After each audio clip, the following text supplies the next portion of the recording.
বস্তুর আয়তন।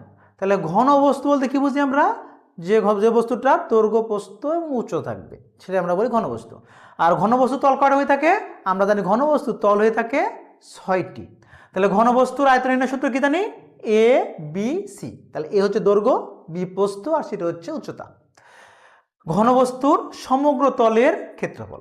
তাহলে ঘনবস্তুর সমগ্র তলের ক্ষেত্রফল নির্ণয় সূত্র কি জানি, 2 into A B plus BC plus CA. তাহলে এটা এ বি সি দ্বারা কি বুঝতেছি আমরা, এ হচ্ছে দৈর্ঘ্য, বি প্রস্থ, সেটা হচ্ছে উচ্চতা। এরপরে ঘনবস্তুর কর্ণের দৈর্ঘ্য। তাহলে ঘনবস্তুর কর্ণের দৈর্ঘ্য নির্ণয় সূত্র কি জানি, √a² plus b² plus c²। তাহলে আমরা এই এ বি সি কে আমরা কি বলবো, এই ঘনবস্তুর দৈর্ঘ্য, প্রস্থ, উচ্চতা। ঘনকের আয়তন। তাহলে ঘনক বলতে কি বুঝি আমরা, যে ঘনবস্তুর দৈর্ঘ্য, প্রস্থ এবং উচ্চতা সমান হয় সেই বস্তুটারে আমরা বলে থাকি ঘনক। তাহলে ঘনকের আয়তন নির্ণয় সূত্র কি হচ্ছে, এ কিউব। ঘনকের সমগ্র তলের ক্ষেত্রফল। তাহলে ঘনকের সমগ্র তল মানে ঘনকের তল কটা থাকে, 6টা তল থাকে, আর প্রত্যেকটা তলই এক একটা বর্গক্ষেত্র। তাহলে তল যেহেতু 6টা, এই জন্য 6। আর আমরা জানি বর্গক্ষেত্র জানি বাহু স্কোয়ার মানে স্কোয়ার জানি, এই জন্য আমরা স্কোয়ার দিছি। তাহলে ঘনকের সমগ্র তল ক্ষেত্রফল জানি 6a²।